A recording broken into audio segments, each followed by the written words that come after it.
స్వర్ణముఖము తేజోమయుని చూడబోదుము ప్రాణప్రియుని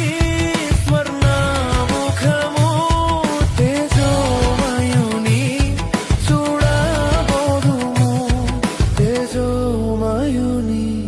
చూడబోదుము రాజాధిరాజు మహిమా